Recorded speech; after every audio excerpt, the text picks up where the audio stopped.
Assalamualaikum warahmatullahi wabarakatuh. Halo guys, ketemu lagi sama aku Muhammad Rizal yang akan menambah wawasan teman-teman semua. Oke, pada konten kali ini aku mau bahas yang sedang hangat-hangatnya terjadi di negeri kita ini. Apalagi kalau bukan Pilpres 2024. Nah, pada pemilu kali ini ada yang berbeda nih guys. Kalau Pilpres kemarin yang ramai itu ormas, saling serang antar ormas sangat masif sekali, tapi sekarang yang sedang ramai adalah sindiran antar partai politik. Oleh karena itu, aku mau bahas nih sejarah berdirinya masing-masing parpol yang mengikuti kontestasi pemilu 2024. Nah, partai pertama yang aku mau bahas adalah yang berlogo banteng. Ibu Mega adalah kaisarnya, dan banyak kadernya yang sukses melanggeng ke kursi pemerintahan. Meskipun dalam sejarahnya banyak tragedi pilu yang mewarnainya. Penasaran apa partainya? Oke, sebelum lanjut, mohon dukungan kepada sobatku semua untuk like, subscribe, dan klik notifikasi untuk channelku ini. 1, 2, 3, 4, 5, gas subscribe.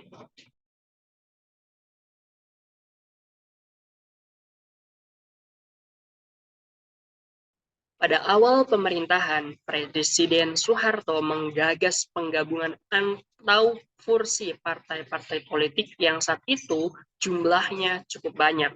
Wacana ini juga diharapkan dapat menciptakan keamanan dan ketertiban di dalam pemerintahan. Oleh karena itu, Presiden Soeharto membagi partai-partai tersebut dalam dua kelompok besar, yaitu golongan nasionalis dan golongan Islamis. Adapun partai-partai yang termasuk dalam golongan nasionalis ini adalah Partai Nasional Indonesia atau PNI yang didirikan oleh Insinyur Soekarno pada 4 Juli 1927. Kemudian PNI ini digabung dengan Partai Musyawarah Rakyat Banyak atau Partai Murba. Kemudian ada juga Ikatan Pendukung Kemerdekaan Indonesia atau IPKI. Ini ada juga Partai Kristen Indonesia, Parkindo, dan Partai Katolik. Tiga partai pertama ini memiliki kecenderungan nasionalis, sekuler, progresif, dan populis. Sementara dua partai terakhir itu memiliki orientasi keagamaan, yaitu Kristen dan juga Katolik. Kelima partai ini memiliki perbedaan dalam latar belakang, yaitu basis sosial, ideologi, dan perkembangan sejarah. Fusi kelima partai tersebut terjadi pada tanggal 10 Januari 1973 dalam satu wadah bernama Partai Demokrasi Indonesia atau PDI yang sekarang dirayakan sebagai ulang tahun PDI Perjuangan. Nah, pada 14 Januari 1973, susunan kepengurusan pusat PDI telah terbentuk dengan 25 orang anggota Majelis Pimpinan Pusat dan 11 orang anggota Dewan Pimpinan Pusat.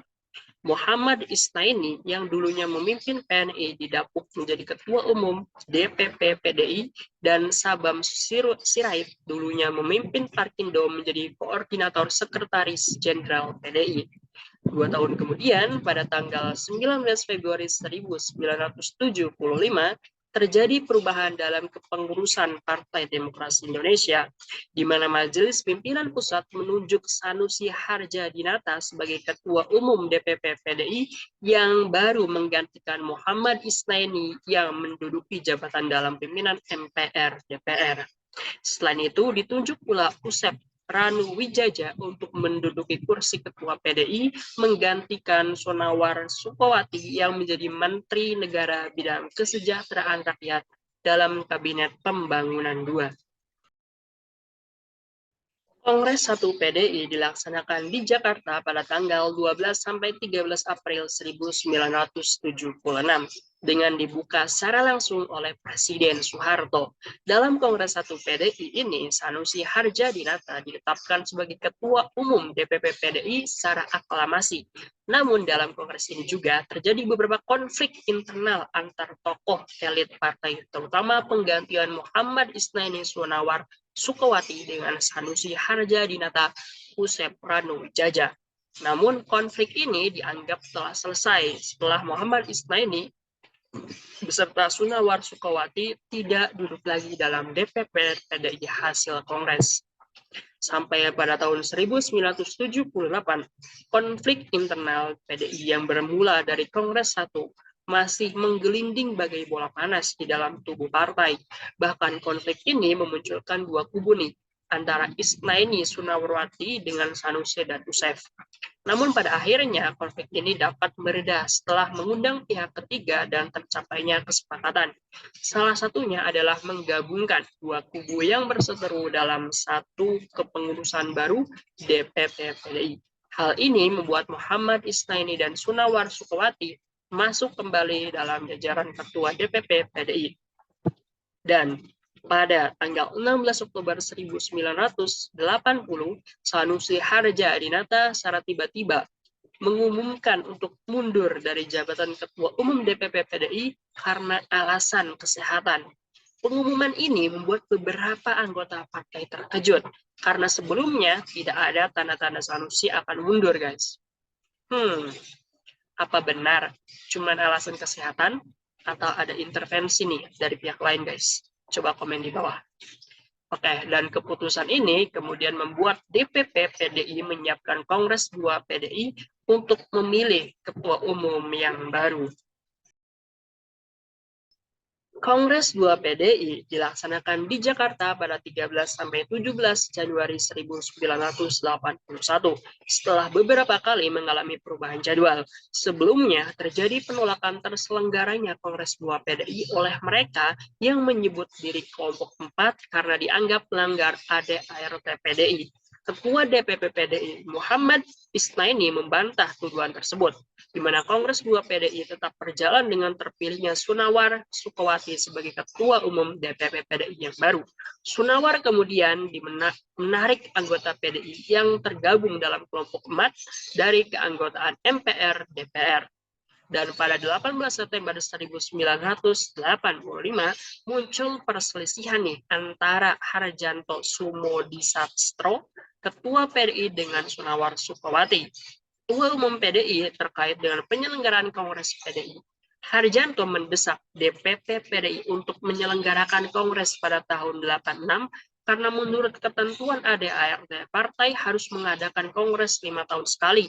Namun Sunawar tidak setuju diadakan Kongres. Ia lebih memilih untuk menyelenggarakan musyawarah nasional. Sunawar beralasan terlalu dekat dengan pemilu 1987. Nah, di tengah penyelesaian konflik PDI untuk menyelenggarakan Kongres atau Munas, pada 12 Januari 1986, Ketua Umum DPP PDI Sunawar Sukawati meninggal dunia karena serangan jantung dalam perjalanan dari Bandung ke Jakarta. Kongres ketiga PDI akhirnya dilaksanakan pada tanggal 15-18 April 1986 di Wisma Haji Pondok Gede, Jakarta. Dalam kongres ini terjadi konflik nih antar generasi muda dengan generasi tua PDI dalam memperebutkan kursi ketua umum. Setelah 4 hari penyelenggaraan, susunan DPP PDI masih juga belum terbentuk. Oleh karenanya, kemudian Kongres diserahkan kepada pemerintah. Dan pada 2 Mei 1986, Mendagri Suparjo Rustam, Pangap Jenderal Beni Mordani, dan Menteri Muda Sekretaris Kabinet Murdiono menyusun kepengurusan DPP PDI yang kabarnya juga mendengarkan suara anggota DPP PDI. Dan pada akhirnya Surjadi terpilih sebagai Ketua Umum DPP PDI dan Nicholas Daryanto terpilih sebagai Sekretaris Jenderal yang baru. Susunan pengurus DPP PDI yang baru juga terdiri dari kalangan muda yang tidak terlibat dari konflik PDI sebelumnya. Dan pada 21 sampai 25 Juli 93 diadakan Kongres 4 PDI di Medan dengan agenda pemilihan ketua umum untuk periode 93 sampai 98. Surjadi pun kembali sebagai calon ketua umum. Namun pencalonannya ini banyak ditentang, guys. Keadaan ini semakin memanas hingga timbul keributan di arena Kongres. Pada hari terakhir Surjadi terpilih sebagai ketua umum DPP PDI secara aklamasi.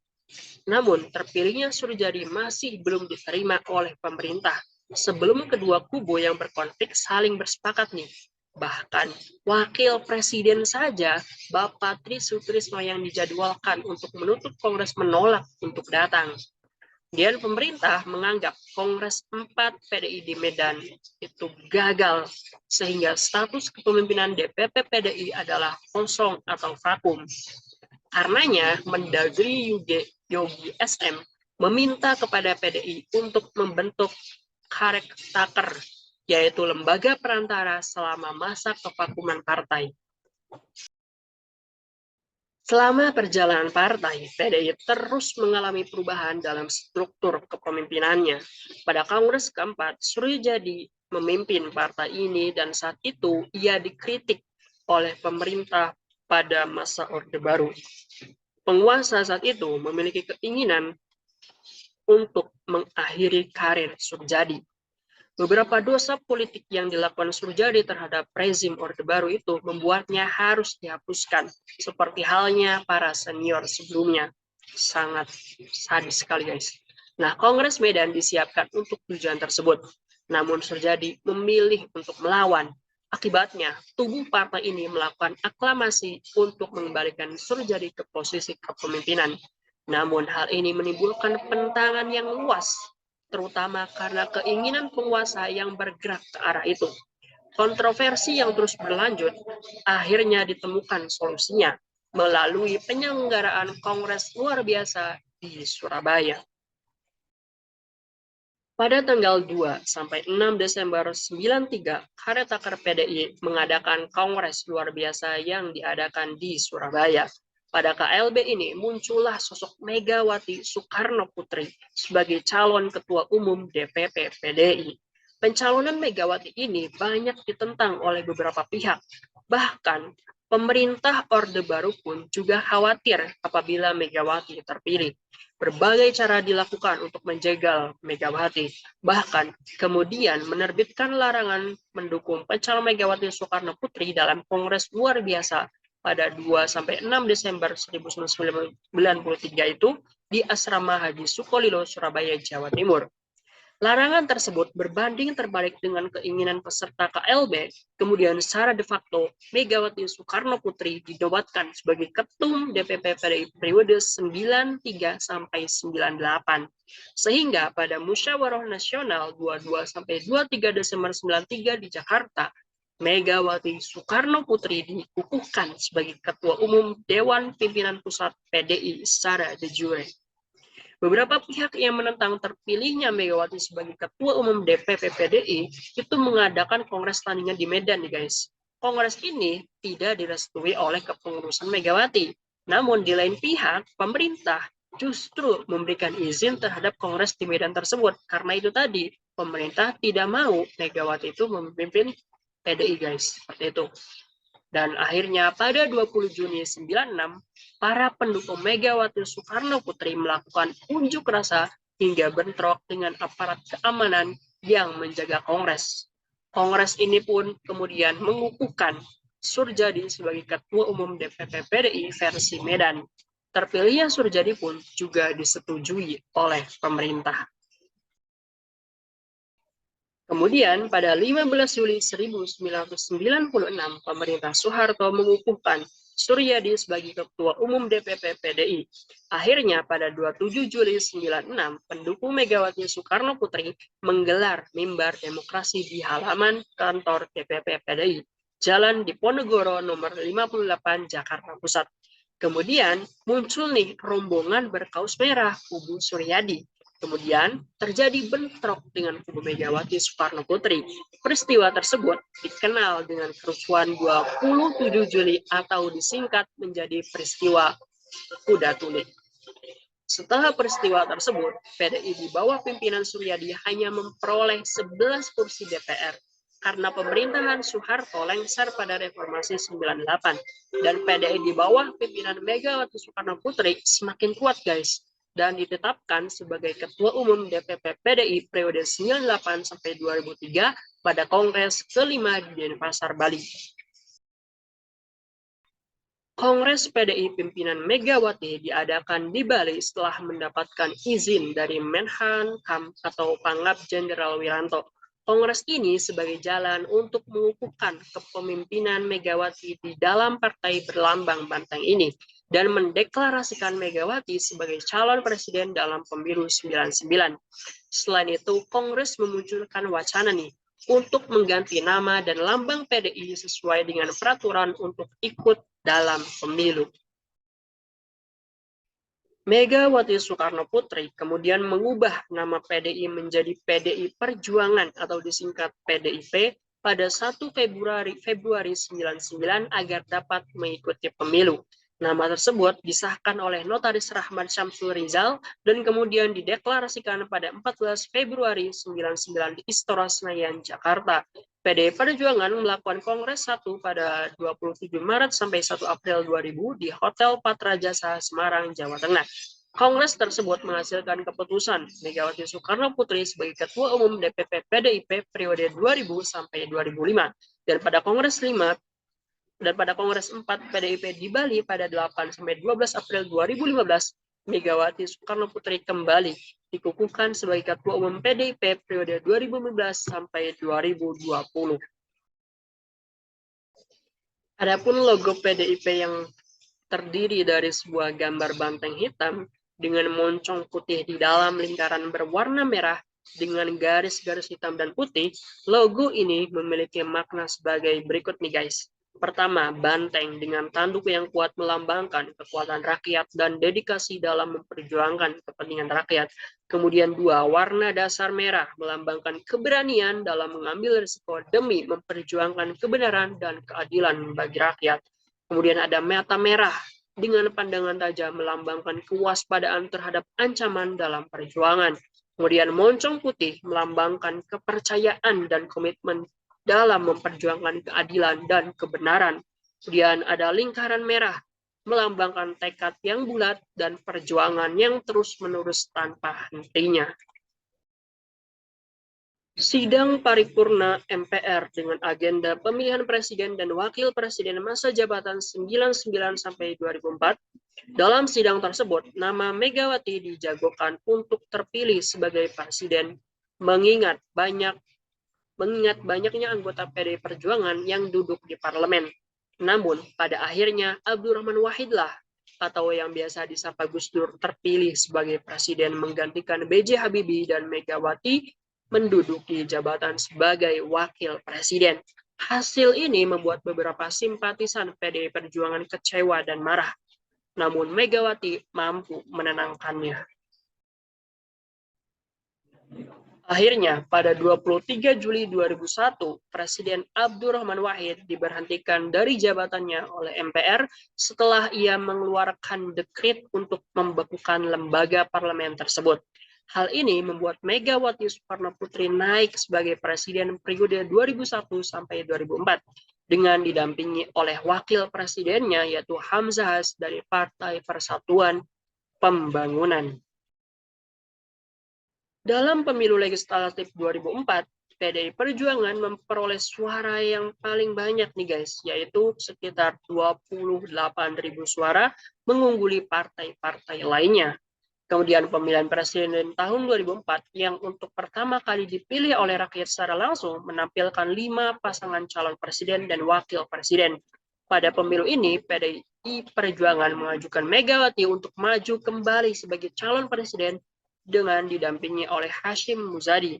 Hasilnya, nama Megawati Hashim Muzadi berada di urutan kedua di bawah pasangan calon presiden dan wakil presiden Susilo Bambang Yudhoyono Yusuf Kala.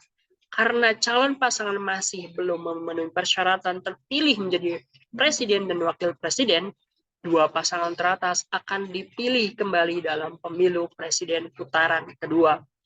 Pada pemilu presiden putaran kedua, nama Megawati dan Hashim Muzadi harus mengakui keunggulan dari pasangan Susilo Bambang Yudhoyono dengan Yusuf Kala. Hal ini membuat Megawati tidak terpilih kembali menjadi presiden dan PDI Perjuangan menjadi partai oposisi di dalam pemerintahan. Pada pemilu legislatif 2009, pemilu selanjutnya, partai yang berlambangkan kepala banteng ini harus mengakui keunggulan dari Partai Demokrat. PDI Perjuangan hanya meraih suara 14 juta yang menempatkannya dalam urutan ketiga secara nasional. Hasil ini pun masih membuat PDI Perjuangan berada sebagai partai oposisi pemerintahan. Dan pada pemilu presiden 2009, Megawati yang diusung oleh PDI Perjuangan dipasangkan dengan Prabowo Subianto dari Partai Gerakan Indonesia Raya atau Gerindra. Namun untuk kedua kalinya Megawati harus kalah dari pasangan Susilo Bambang Yudhoyono dan Budiono dalam satu putaran.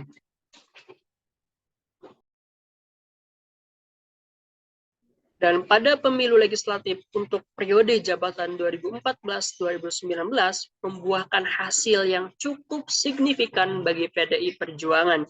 Setelah pemilu 2009, PDI Perjuangan terlempar dari posisi pertama, maka pada pemilu 2014, partai yang identik dengan warna merah ini berhasil kembali menjadi partai dengan suara paling banyak. Megawati Soekarno Putri yang menjabat sebagai Ketua Umum DPP PDI Perjuangan mengajukan nama Joko Widodo yang merupakan kader partai untuk maju sebagai calon presiden periode 2014 sampai 2019. Prestasi Jokowi ketika menjabat sebagai Wali Kota Solo dan Gubernur DKI Jakarta menjadi pertimbangan nih PDI Perjuangan mendukung keputusan sang Ketua Umum. Hasilnya pun tidak mengecewakan. Pasangan calon presiden dan Wakil Presiden Yusuf Kala, Joko Widodo dengan Yusuf Kala, mampu mengalahkan pasangan Prabowo Subianto dan Hatta Rajasa. Nah, pada pemilu selanjutnya, pemilu legislatif dan presiden atau wakil presiden periode tahun 2019 sampai 2024 dilaksanakan secara serentak. PDI Perjuangan meraih hasil yang maksimal dalam pemilu kali ini. Melalui hitung cepat Litbang Kompas, PDI Perjuangan berada di posisi pertama. Pasangan calon presiden dan wakil presiden Joko Widodo Ma'ruf Amin juga unggul atas Prabowo Subianto dan Sandiaga Uno. Hal ini membuat PDI Perjuangan memiliki banyak wakil di dalam lembaga eksekutif maupun legislatif. Dan setelah 2 periode PDIP berhasil memenangkan kontestasi pemilu dengan kader terbaiknya Joko Widodo, namun sekarang ia sudah membelot dari sang ibu. Hal ini terbukti dengan beliau tidak hadir di acara ulta PDIP kemarin, kemudian saling sindir antar keduanya, dan anak sulungnya, Jokowi, menjadi cawapres bukan dari PDIP. Namun, PDIP tidak tinggal diam nih guys. Sang banteng tetap tangguh dengan mengusung Ganjar Pranowo, mantan Gubernur Jawa Tengah, berpasangan dengan Mahfud MD yang terkenal kesolidannya dalam berpolitik. Mereka yakin bahwa pasangan nomor urut 3 ini akan meraih suara terbanyak di pemilu nanti. Tapi menurut kalian bagaimana nih guys? Coba komen di bawah. Oke, sobat-sobat YouTube semua, tadi merupakan sejarah dari partai politik PDIP yang banyak sekali pelajaran berharga yang dapat kita ambil dari mulai berbagai macam konflik dalam masa berdirinya sampai sekarang ini yang menjadi salah satu partai terbesar di negeri ini. Dan bahkan katanya PDIP merupakan partai yang paling besar nih guys, mengeluarkan dana anggaran untuk kampanye pemilu 2024 nanti. Oke guys, jika dirasa dari penjelasan tadi ada yang kurang, mohon koreksi dengan komen di bawah. Dan jika kamu merasa menambah pengetahuan baru dengan konten ini, jangan lupa like, subscribe, dan klik lonceng notifikasinya. Wassalamualaikum warahmatullahi wabarakatuh.